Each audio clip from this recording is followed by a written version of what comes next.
নমস্কার বন্ধুরা, আপনারা দেখছেন নদিয়া টিভি বাংলা। রচনা ব্যানার্জি কিন্তু খুব চতুর। আপনারা রচনা ব্যানার্জিকে যেমন দেখেন, অনেকেই খুব ভালো মানুষ, ভালো দিদি বলে মনে করেন, কিন্তু তিনি খুব চালাক এবং বেশ ধান্দাবাজও বলতে পারেন। যদি ধান্দাবাজ শব্দটা আপনাদের আপত্তি থাকে তাহলে সুবিধাবাদীও বলতে পারেন। যাই হোক, দিদি গিয়ে বললেন, দিদি নাম্বার ওয়ানে গেলেন, গিয়ে তার টিআরপি বাড়াতে গেলেন। যাই হোক, রচনার সাথে পরিচয় আছে, রচনাকে বললেন তুমি এবার হুগলি থেকে দাঁড়াও, তুমি জিতে যাবে। দিদি কেন বলেছেন না, দিদি বলেছেন এই জন্য যে রচনার জনপ্রিয়তা আছে, সেই জনপ্রিয়তাটাকে কাজে লাগানো যাবে। আর রচনা আবার হিসাব করলেন কি, তিনি দেখলেন আমার তো যথেষ্ট বয়স হয়ে যাচ্ছে, রচনার বয়স হয়েছে ভালো, তা এই গ্ল্যামার তো চিরকাল থাকবে না, তাহলে গ্ল্যামার না থাকলে দিদি নাম্বার ওয়ানে আমাকে জি বাংলা নেবে কি না সেটা একটা সন্দেহের ব্যাপার থাকেই, প্লাস সারা জীবনের প্রশ্নও আছে। আমি যদি একবার এমপি হয়ে যেতে পারি তাহলে বিরাট টাকা মাইনে, সুযোগ সুবিধা সে তো 5 বছর ধরে পেলামই, এছাড়াও 5টা বছর কাটাতে পারলে আজীবন পেনশনটা তো নিশ্চিত, তাহলে সারা জীবন আর ভাবার কোনো ব্যাপার থাকলো না। দারুণ হিসাব করে তিনি যুদ্ধে নেমে বললেন এবং তিনি তৃণমূলের কোনো দোষ ত্রুটি দেখতে পেলেন না। দিদি ভগবানের সমান প্রায় তার কাছে। যাই হোক, তিনি কোনো দোষ ত্রুটি খুঁজে পেলেন না, বা এত যে স্ক্যান্ডাল হলো তিনি তার খবর টবর কিছু রাখেন না। আচ্ছা, আপনারা শুনুন একটু রচনার কথা, তারপরে আমি আবার আসছি। তারাও তুমি আমার সাথে থাকো, তুমি তখন তাকে সম্মান জানানোর জন্যই রাজনীতিতে আসা, এবং সব কিছু জীবনের একটা অধ্যায় থাকে। এতদিন এত মানুষের ভালোবাসা পেয়েছি, দিদি নাম্বার ওয়ানে মঞ্চে এত দিদিরা এসছেন, এত দিদিদের কথা শুনেছি, সবাই আমাকে এত বছর ধরে এত ভালোবাসা দিয়েছেন। কোনো একটা জায়গায় গিয়ে তো মনে হয় যে হ্যাঁ, এবার একটু মানুষের জন্যও কিছু করি, মানুষের পাশে একটু থাকি। আর মানুষের জন্য কাজ করতে গেলে, মানুষের পাশে থাকতে গেলে রাজনীতি ছাড়া অন্য কোনো পথ নেই।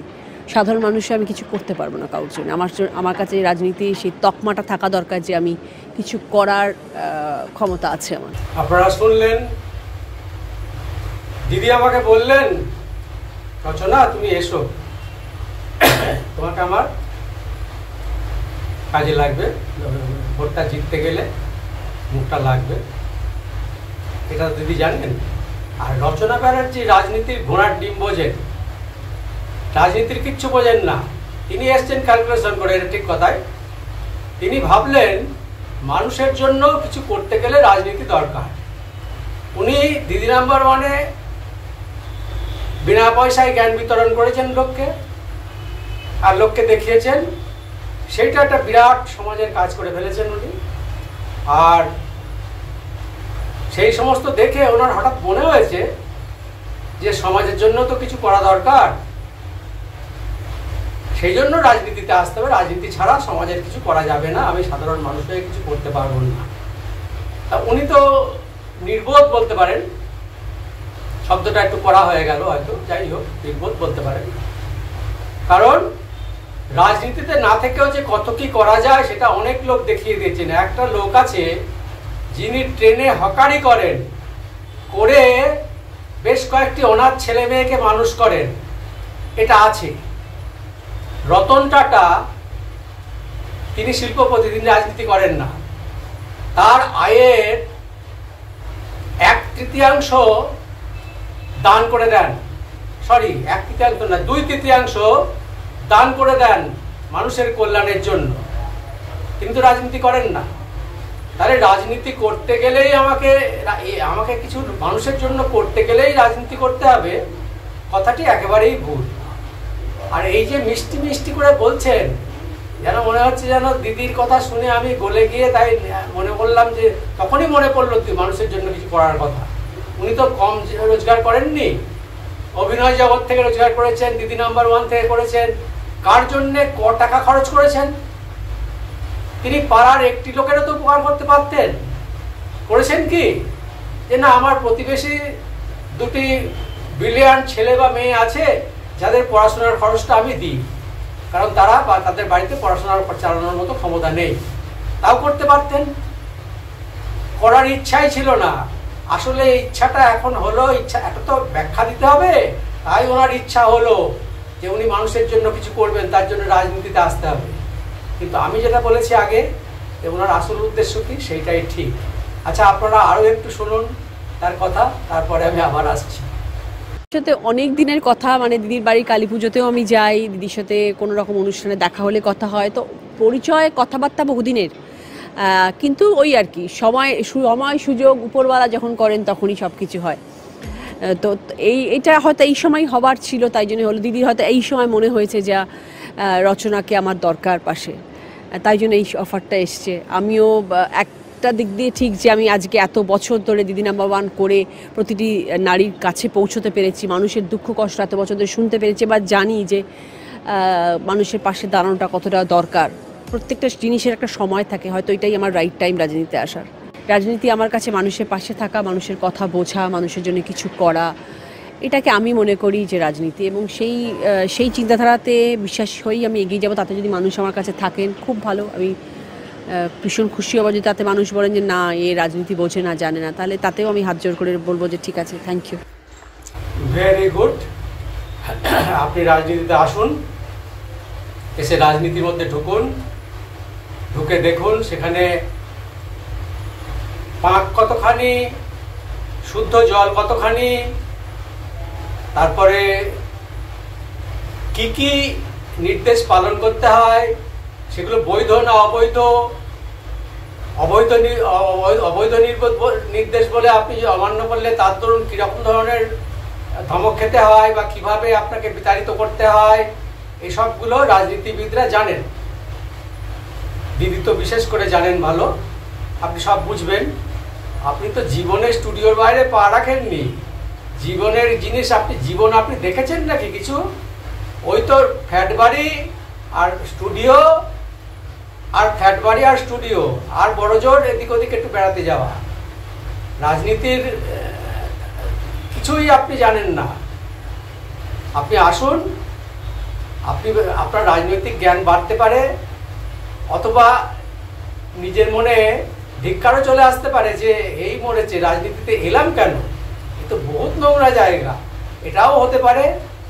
ঠিক আছে, আপনি আসুন আর আপনারাও শুনুন, এরপরে আমি আবার বলছি। কান বন্ধ করে রাখো। আমি লোকের কথায় বিশ্বাসী নই, আমি লোকের কথা শুনবো না, দেখলেও দেখবো, না দেখার ভান করব। নিজের কর্মতে বিশ্বাসী, তাই করে এসছি। আজকে আপনি বলছেন রাজনীতিতে মানুষ খারাপ কথা বলবে, অন্যান্য ফিল্ডে কি বলে না? আজ কর্পোরেট ওয়ার্ল্ডে কি একে অপরকে ধরে নামানোর চেষ্টা করছে না? তাদের পেছনে কি নোংরা কথা গিয়ে বলছে না? ফিল্ম জগতে কি সেটা নেই? ওই নায়িকা কাজ পেয়ে গেল, আমি পেলাম না, চলো ধরো ওকে নামাও, আরেকজনকে ঢোকাও হিরোইন হিসেবে। মানুষ বলবে, কিন্তু আমি সেইটাতে বিশ্বাসী নই যে মানুষকে ছোট করে দেখানো, মানুষের সম্বন্ধে খারাপ কথা বলা। আমি সেই রাজনীতিতে বিশ্বাসী নই। হ্যাঁ, কথাগুলো আপনি খারাপ বলছেন না, কথাগুলো আপনি ঠিকঠাকই বলছেন, কিন্তু আপনি তো মূলত গ্ল্যামার জগতের লোক। আপনার দরকার প্রতিপত্তি, অর্থ, গ্ল্যামার, এসবই দরকার। সেটা আপনি জিতলে রাজনীতিতে পাবেন। গ্ল্যামার পান না পান, অর্থ প্রতিপত্তি পাবেন, আর পেছন পেছন লোক ঘুরবে সেটাও পাবেন, আর আর্থিক যে সমস্ত সুযোগ সুবিধা সেগুলো তো পাবেনই। কিন্তু এছাড়াও আর কি কি আছে? দিদি আপনাকে ভালোবেসে বললেন আর আপনি চলে এলেন, আপনি ইটভাটার ধোঁয়া, রাইস মিলের চিমনি, তার ধোঁয়া দেখে বলবেন শিল্পায়ন হয়েছে। আপনার রাজনীতিক জ্ঞান কতখানি সে তো আমরা মোটামুটি জানি। আর চামড়াটা 19 ইঞ্চি মোটা করে নিতে হবে, সে তো আপনি নিজেই বললেন যে আমি লোকের কথায় কান দেবো না। হ্যাঁ, এটা শিখতে হয় রাজনীতিতে। আর আমি লোককে ছোট করে দেখানোর পক্ষপাতী নই, আপনি বললেন না। আপনার দিদি, যাকে আপনি গুরুদেব বলে মানেন, তিনি সব সময় ব্যক্তি আক্রমণে বিশ্বাসী। তিনি সব সময় সর্বদা লোককে ছোট করে তাকে অপমান করে, এমনকি প্রধানমন্ত্রীকে কোমরে দড়ি বেঁধে ঘোরাবো বা হদল কুতকুত ইত্যাদি প্রভৃতি সব বলে থাকেন। সেগুলো জেনেছেন কি যে রাজনীতি করতে গেলে ওই সমস্তগুলো বলতে হয় কি না, ভদ্র রাজনীতি কারা করতো এসবগুলো জানা উচিত ছিল। আপনার একটু খোঁজখবর নেওয়া উচিত ছিল। আপনি যে সরাসরি নেমে পড়লেন একেবারে দিদির কথা শুনে, এটা বোধহয় আপনার ঠিক হলো না। যাই হোক, আপনারা দেখতে থাকুন রচনা এখন কি বলছেন। মানুষের সাথে আজকে এত বছর ধরে টিভি সঞ্চালনা করে একটা জায়গায় এসে পৌঁছেছি, মানুষের আনন্দ দিয়েছি, মানুষেরকে নারীদেরকে অনেক সমাজে উন্নত জায়গায় পৌঁছানোর চেষ্টা করেছি। আজকে প্রতিটি নারী সবসময় এসে আমার মঞ্চে বলে যে দিদি তোমার শো দেখে আজকে আমরা উপার্জনের মূল ধারা খুঁজে পেয়েছি, আজকে আমরা আর কেউ মাথা নত করে হাত পাতি না স্বামীর কাছে। এই জিনিসগুলো তো আজ দিদি নাম্বার 1 মেয়েদেরকে নতুন আলোর দিশা দেখিয়েছে আমার এই শোয়ের মাধ্যমে। তো সেই জন্য আজকে যখন আমি রাজনীতিতেও এসেছি, আমি আশা করি মানুষের জন্যে মাঠে নেমে কাজ করতে পারবো এবং তাদের পাশে থাকতে পারবো। হ্যাঁ, আপনি কল্পনার জগতের মানুষ, আপনি গ্ল্যামার জগতের মানুষ, আপনি মানুষের উপকার করবেন, ঠিক আছে। আপনি এইখানে এসে গ্ল্যামার খুব একটা পাবেন না, কিন্তু অর্থ যদি আপনার লোভ থাকে তাহলে আপনি সাকসেসফুল। অর্থ লোভ থাকলে আপনি পাবেন, অর্থ পাবেন। একদল চাটুকার পাবেন যারা দেখবে সর্বদা আপনাকে ঘিরে আছে এবং আপনার প্রশংসা করছে, আপনার কোনো ত্রুটি তারা দেখতে পাচ্ছে না, এটা পাবেন। অর্থ প্রতিপত্তি পাবেন, জীবনটা গুছিয়ে নিতে পারবেন, মোট কথা এটা ঠিক আছে। এইটা ঠিক আছে যদি জিততে পারেন। জিততে পারবেন কিনা তা জানি না। জিততে না পারলে আপনার যেটা হবে, একটা লাভ হবে, সেটা হচ্ছে রাজনীতিটা কি জিনিস, মাঠে নামলে কি হয়, পাবলিকই বা কি জিনিস, যারা আপনার শোয়ে এসে আপনাকে প্রশংসা করতো সেইটা সমগ্র জনসাধারণ নয়। আপনি মেয়েদেরকে শেখালেন, তারা বলল আমরা স্বাধীন হতে পেরেছি, আমরা স্বনির্ভর হতে পেরেছি। হ্যাঁ, খুব ভালো কথা, স্বনির্ভর হওয়া তো ভালো কথা, কিন্তু স্বনির্ভর হতে পেরেছি, আমরা আর হাত পাততে হয় না। হাত পাততে হয় না যিনি এসে বললেন, তিনি অহংকারী হয়ে উঠেছেন কিনা সেটাও আবার একটু খোঁজ নেওয়া দরকার ছিল আপনার।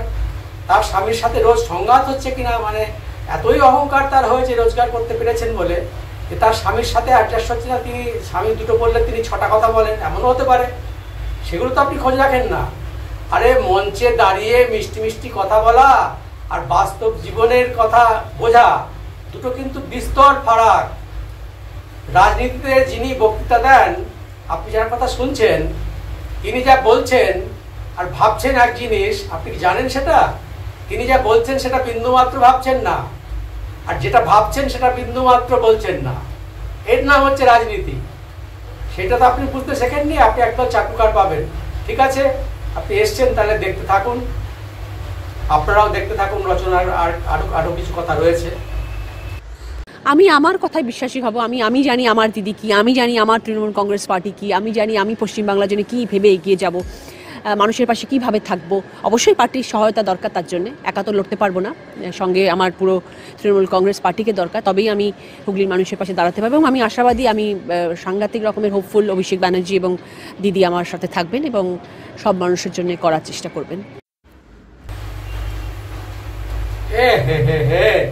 এই জায়গাটাই তো আপনি ধরিয়ে ফেললেন একেবারে। একটা কাঁচা কথা, কাঁচা একদম অজ্ঞানতার কথা বলে ফেললেন। আমি জানি আমার দিদি কি, আমি জানি অভিষেক ব্যানার্জি কি। আপনি ঘন্টা জানেন, আপনি কিচ্ছু জানেন না। আপনি যে রাজনীতির রও বোঝেন না, সেটা ওই কথাতেই বেরিয়ে এলো। আমি তো আগেই বলেছি আপনাকে যে এই রাজনীতিবিদরা যা বলেন আর যা করেন দুটোর মধ্যে বিস্তর ফারাক। আপনি ওইখানটায় গিয়ে গুলিয়ে ফেলবেন। আপনি ভেতরে ঢুকুন, আপনি হাড়ে হাড়ে বুঝবেন রাজনীতিটা কি জিনিস। আপনি রাজনীতি অজ্ঞ, একেবারেই অজ্ঞ, সেটা বুঝিয়ে ফেললেন আপনি এই কথাটাতেই, যে আমি জানি আমার দিদি কি, আমি জানি অভিষেক ব্যানার্জি কি। অর্থাৎ তিনি যে এইসব, আপনি যে এইসবের মধ্যে কিচ্ছু খবর রাখেন না, সেইটা পরিষ্কার বোঝা গেল। হ্যাঁ, এটা আপনি তো খুবই কাঁচা কাজ করলেন। এইবার আমরা দেখতে থাকি আপনার কি দাঁড়ায়, ফলাফল কি দাঁড়ায় এবং তারপরের রেজাল্ট কি হয় এবং আপনি কেমন থাকেন। যদি জিততে পারেন তাহলে দেখতে থাকবো, আর যদি হারেন তাহলে আর দেখার সুযোগটা হবে না। কি যে হবে আপনার সেটা আমরা বুঝতেই পারছি। যাই হোক, দর্শকদের কাছে অনুরোধ, আমি এখানেই শেষ করছি। যদি আমার ভিডিওটি আপনাদের পছন্দ হয় তাহলে লাইক সাবস্ক্রাইব করে সঙ্গে থাকবেন। অনেক অনেক ধন্যবাদ।